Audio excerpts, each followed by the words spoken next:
Vic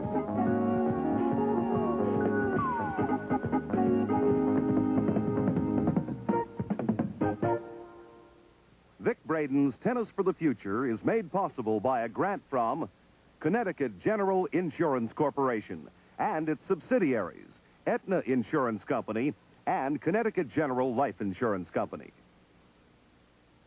You know, in the game of tennis, mistakes outnumber great shots 10-1 in pro tennis. That's up through the semifinals. But in intermediate tennis, mistakes outnumber great shots 30-1. That's why intermediates can remember their great shots, because there weren't any. Now, lobbers are people who hit the ball high in the air, and they are successful in the game of tennis because they play the game very safely. They let the macho person make all the mistakes hitting it hard, and what you usually see is dink, pow, and the lobbers dink, pow, dink. Oh, come on, play like a man. You see, that's why the lob deserves so much attention, and that is the subject of today's Tennis for the Future. The lob is any ball you hit high into the air. But also remember, there are two types of lobs. One lob is a defensive lob, which you hit high into the air. And the goal here is to keep your opponent from playing the net, or if they're backcourt, to keep them back there. But in any event, a defensive lob is not to win the point outright. It's just to keep that person back. And it looks like this.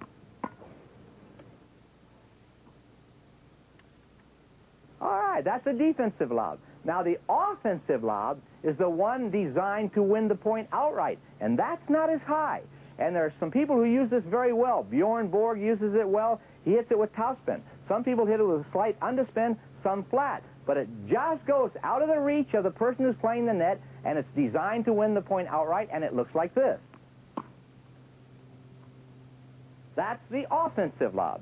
Now, there are 7 reasons total of why you want to have a good lob. And we have already seen 2 of them. Now, let's go right down the line and keep these in mind, because a lob is like having gold in the bank, believe me. If you are playing someone who's really heavy, let's say they like the low-cal donuts and they're a little bit overweight and they don't like to run, well, you can tire that toad if you can lob well. Push them up to the net and then lob over their head. And you'll see that when that person is running back like that, if they do it about 15 or 20 times a match, believe me, that individual is going to be carried out prone. So you can tire them. Rule number 4, or item number 4, you can buy time with the lob. Look, if I'm in position and somebody runs me out of court, I've got to get some time to get back to this court. Now watch this.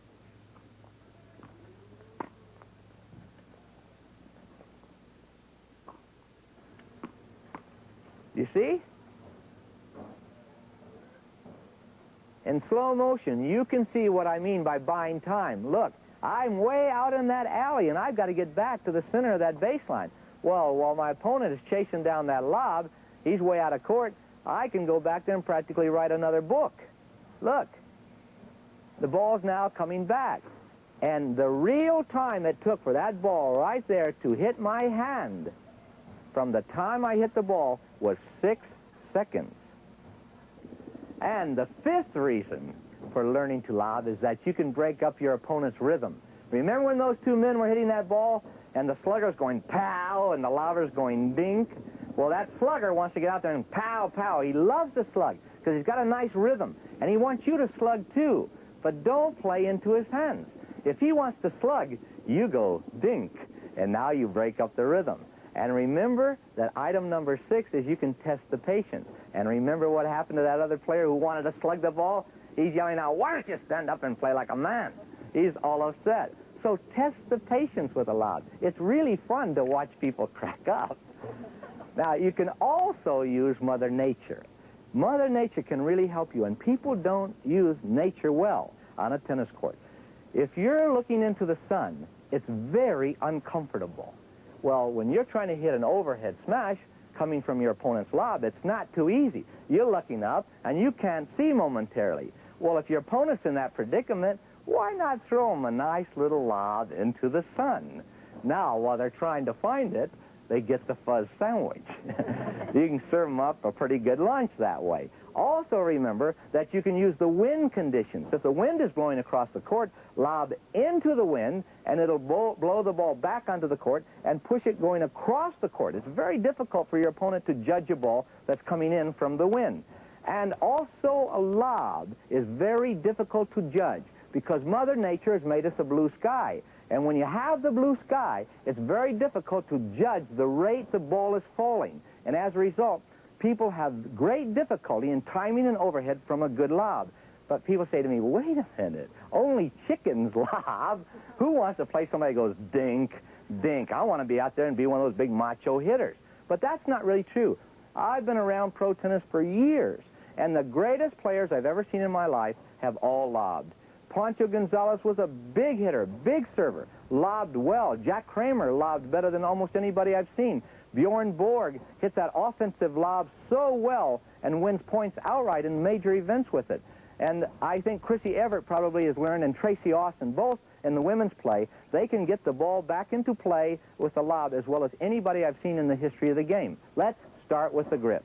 On the grip, you use the regular forehand grip, regular backhand we've been teaching you throughout the entire series. On the forehand, which is called the Eastern forehand, the palm is the same as the racket face on side number 3. Remember, 1, 2, 3. That's the palm for the Eastern forehand.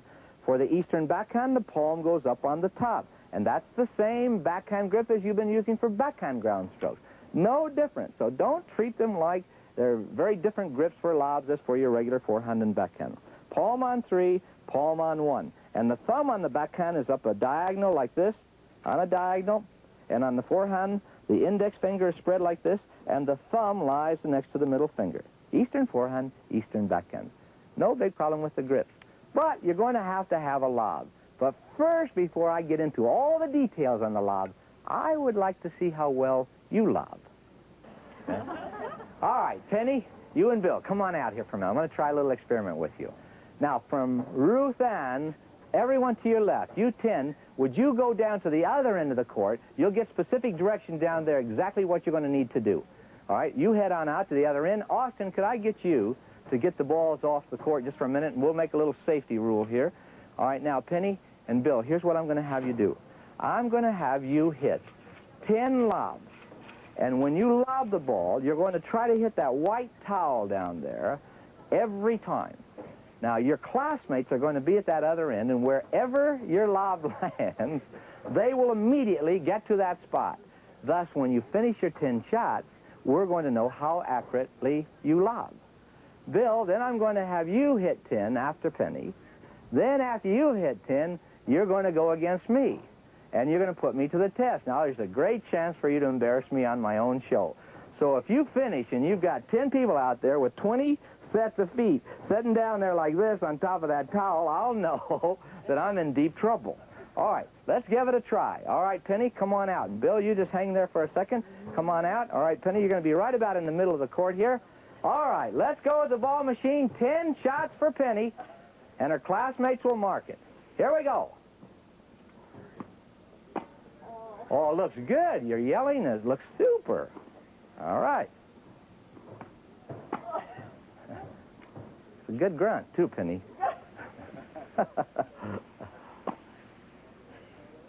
That's good. You're a fine lobber.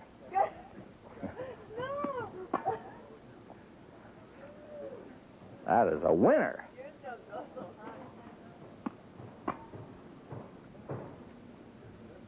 Beautiful. Very nice.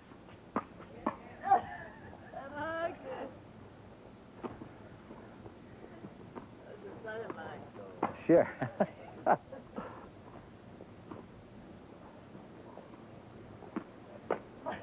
Okay, not bad. Come on over, right where it lands. Oh, no.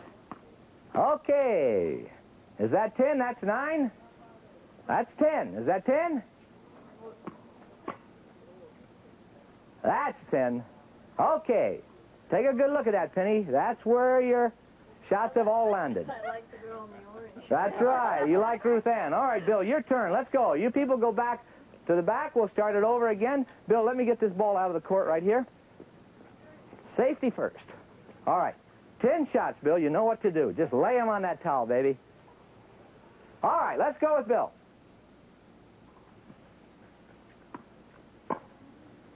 Excellent. Excellent. Boy, what a beginning.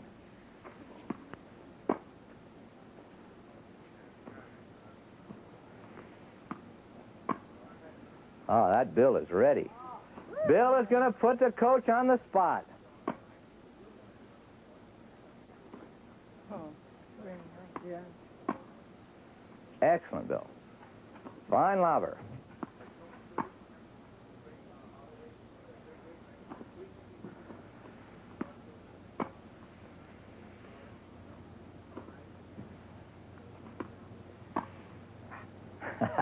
You didn't like that one, huh? No. Look, are you kidding? I'm feeling better already. Nice shot. That's excellent. Right in there. I think you got about 2 to go. 1 more to go. All right? 1 more. Here you go. Watch this one, Bill. Oh, super. Super. All right. I think maybe I even gave you 11, Bill, but we'll see. They're all placed there. All right, now it's my turn. Now, see if I can get them bunched a little bit more tightly than you. Now, if I've done my homework and I've worked on my lob, I should be putting them in a little bit smaller group than you, but maybe they're going to all have to be going out the gate to find my shot. All right, here we go. 10 shots for Fat Albert. All right, watch that lob. Little short.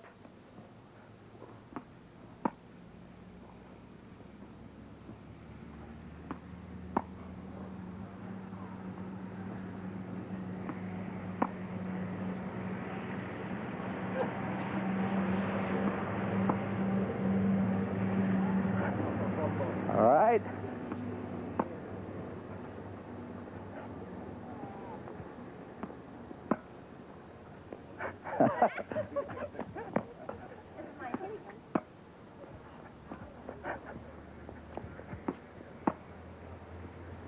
That one got a little deep.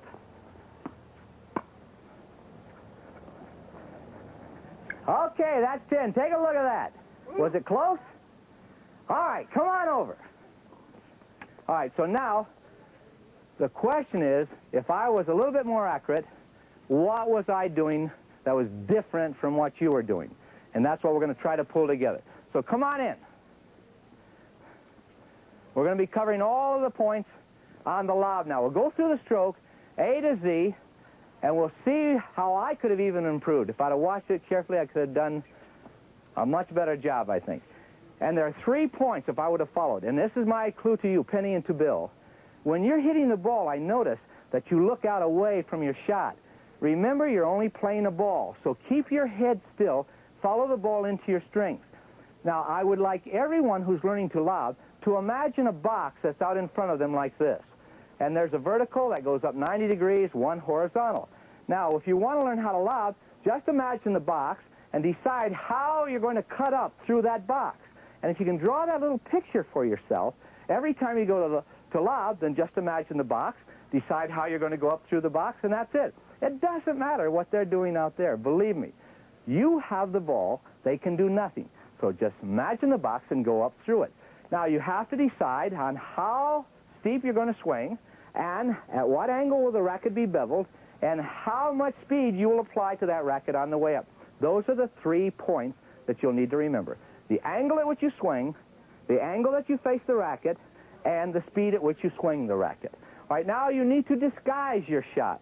Now, by that we mean, when you're getting ready to lob, you don't want your opponent. If your opponent's standing at the net, you don't want them to know that you're going to lob. Why? Because if you go into that ball like you're going to drive the ball, what are they going to do? They're going to go, I'm getting on top of that net and kill that toad. But you see, if you look like you're going to drive and they come in, they're ready to set up a tent. Now you fake them and throw that lob. And when you throw that lob, they're going to go nuts, you know. They're going to have to run back, and you're going to shock them. You're going to keep them ill at ease all the time if you disguise. So look like you're going right into that ball when you're going to hit it, just like a forehand. Now, what's the difference between singles and doubles? When you are lobbing, there's basically no difference. The rules are the same. You're trying these 6 points. You're going to try to keep your opponent away from the net, 7 points. You're going to try to get them to lose their patience. You're going to try to get them to break the rhythm. You're going to try to keep them away from the net. You're going to try to play nature's rules. All those 7 points that I'd given you before are exactly the same points in doubles. If 2 players are at the net and you can keep those 2 players back at the back fence, you get the same results as you get in singles. They can't hurt you. But in doubles, a good lob is even more important in some ways, and I'll tell you why.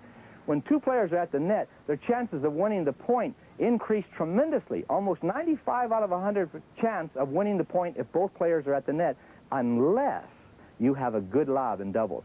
So you don't want to deny yourself a good lob, but you're going to have to go out and pay your dues and practice one. Remember what I said about your head staying still? Also, make sure that you don't look at your opponent. There's an interesting point when you're playing this game, and that is if you look at your opponent, you have a tendency to aim the racket right towards them.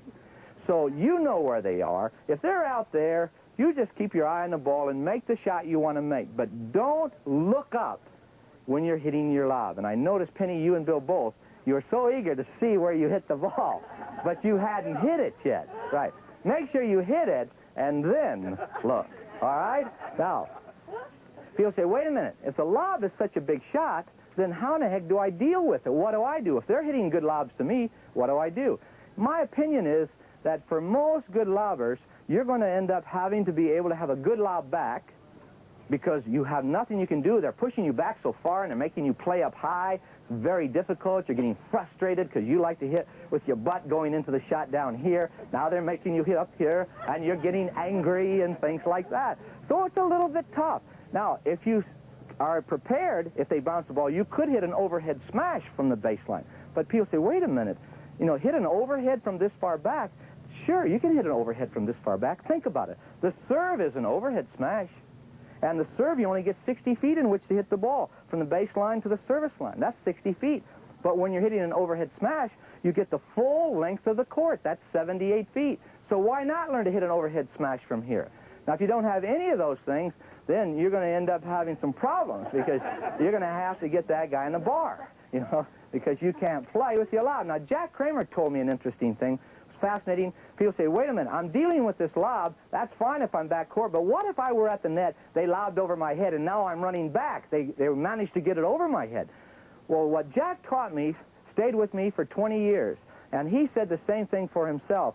The coach who taught him this, when the ball does get over your head and you're running backwards, you think you've made a calculation, so you hit it just so hard because your body weight's going that way, but you're trying to hit your lob that way. So when you hit that ball that way, try intentionally to hit it 3 feet past that line. And if you try to hit it 3 feet intentionally over the baseline, it'll usually land 3 feet inside the line, because you don't seem to make very good calculations on your lob, especially when you're returning a lob on the run going in the wrong direction. All right? So let's go through now. When you are warming up, you want to take care of the lob. So many people start a match, and when they start the match, they never think about practicing lobs. And so they walk out into the court, they try forehands, backhands, serves, some volleys, and then all of a sudden somebody says, ready, play. And now they're at the net. And you go, uh-oh, forgot something. And you throw the little balloon ball up, and they give you the big shot on the overhead kill, and you're dead, and you start saying, why didn't I work on the lob? Now, what usually happens in the warm-up, you don't hit the shot, so when you get in the match, you hit the first one maybe too short. Now you overcompensate. The next one goes too long. So you usually will lose 2 points in a row on the lob because you have not practiced it properly. Now, the fact is, when you're playing this game, we have given you every reason, 7 to be exact, of why you want to have a good lob and to keep that person back and all the reasons we gave you. But there are some times you will be playing people you don't want them back. You want them up. Well, what kind of a person is that? It's the person who's 100 pounds overweight. It's a person who can't take 3 laps around the refrigerator without taking a nap. You know, it's the person you want to tire out. It's the person who's very secure backcourt, but they're afraid to volley. Well, if you're going to do that sort of thing, you're going to get that individual up to the net. You have to have a different shot because the lob won't do it. Now you're going to learn the drop shot, and that's coming up right now. A drop shot, how to bring your opponent up to the net.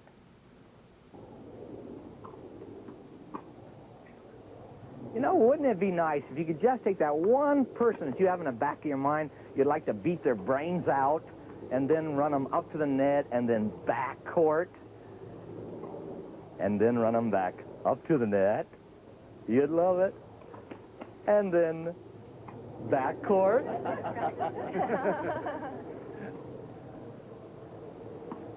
And then up to the net. And then back court. I'm telling you, you all have somebody like that in the back of your mind. That is for certain. Up, ooh, and then they run completely out of gas. That would be so doggone much fun.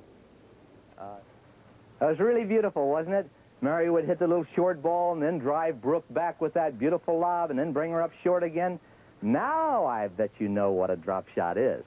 It's that little short ball. You just barely drop it over the net. And that was a perfect example of a great combination between a good lob and a good drop shot. And if you use it well, you could tire those people out so much you drive them crazy. But let's get to the basics, because you got to know how to hit it. The grip, same as your regular ground strokes. The palm is on the back side, the same as the racket face, and on the backhand, the palm is up on the top. Same old thing we've been doing through the whole series. The flight pattern is a little different. The flight pattern looks like a bow, as in a bow and arrow, like this. But remember, you don't have to complete the second half of the bow if you don't want to, because the ball only sits on the strings 4 milliseconds. It hits, it's gone. So when you hit it and you feel it hit, then don't worry anymore about it. You can actually stop there if you like it. But you do have to keep the racket face on the ball, because if the racket face is like this, and you're late, it's going up, and if you're early, it's going down. Well, how do you keep the racket face on the ball? You just raise the elbow. And when you raise the elbow, the face stays on the ball much, much longer. Just make the little bow, and when you feel it. Now remember, this head and this head are related. Try to have them both do the same thing, and that is perfectly still and smooth as they're moving forward. But when this head looks up, this head looks up. And when this head looks down, this head looks down. So try to keep them very, very still. Try to keep your side to the net when you hit, because if your side's to the net, the racket can stay out there a little bit longer. Try to disguise your shot. Make it look like you're going to hit a forehand, and just as you're ready to hit, go ding, and drop it over the net. I'm telling you, they'd be so angry at you, you're going to kill them. Be ready to move forward, though, because if you hit a little short ball just over the net, they're running in like this. Well, if they're running in like this, they may not be able to hit a deep shot back to you. So when they lift it up like that, if you're already moving forward, you can come in and give them the early lunch. You see, so you want to come in and deck them. Now, remember, on court surfaces, this drop shot is very important to know that on fast surfaces, it's not very effective, because when the court is fast, the ball hits and skids back. But on rougher surfaces like clay or cement that has a rough edge, the ball will just hit and die. And that's why you put a little backspin on it, because it hits and just dies. Now, I'm going to demo the drop shot. And then I'm going to have you, Gretchen, start the line and come right on in and just move right on out like this. Everybody will try one drop shot just to get the feel of it. Here we go. Watch this. 3 shots for me. Now, soften the fingers, because our research shows that it's not a firm grip. It's a little soft grip, little softening of the fingers. All right, Gretch, I got 2 out of 3. Oh, you little devil, you're catching on. Good, CC, almost hit the towel. All right, you're a little bit more towards the drive on that one. That's it. Oh, you're going to kill that opponent. You hit it off the frame, they'll never know it, darling. They'll never know it.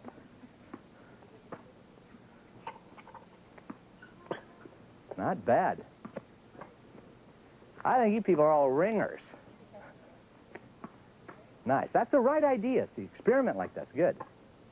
Just a little bit more of that uplift, Ruth, than you had it. Swings a little bit long, darlings. Try to shorten your swing a little bit. Not too bad, Bill. I heard you grunt on that thing. Ooh, power play. Remember, you don't need too much power. Some of you were short, some of you are a little bit too long, some of you straight across. But make the little bow like this. Now, that little bow is also used up at the net, if you can believe it. You don't always have to hit a drop shot from here, inside the baseline. Sometimes you can hit a drop shot while you're at the net. When your opponent's way back, it would be really nice if you could just go doink, and that's coming up. Next, let's move up to the net for the drop volley. The reason we are up at the net is because that's where you hit the drop volley. Now remember, some people call it the stop volley. So if you hear the term stop volley, don't be confused. It's exactly the same. You call it drop volley or stop volley because the ball simply just drops over the net or stops when it hits. and it's exactly the same stroke that you hit from back there. So you don't need to pick up a lot of new tips on the drop volley. Remember, a volley is any ball you hit in the air before it touches the ground. But take a look, as in a bow and arrow, looks like this. And you can make the whole swing, but if you want to, you could just make half. Because when you make half, the ball should have hit the strings. The ball's on the strings only 4 milliseconds. It is gone. So you don't need the rest of it. But keep this racket head up, keep this head up. Follow the ball coming right into your strings. And just as you start to feel the ball coming in close to the strings, soften the fingers. Loosen your fingers. Keep the racket head up until that point. The ball will drive the racket head down. But don't you drive it down, because the slightest down hit will pull this ball into the net, and it's going to kill you being that close to victory, and then you dump it into that net. So keep the racket head up. I'm going to demo, and then you're going to follow me right into this thing. Let's try it out, Ralph. See if I can keep this head up. Soften the fingers. Huh? Okay, Gretch, come on, baby. You can do it. You know, I love watching people learn to hit the ball well. And we have now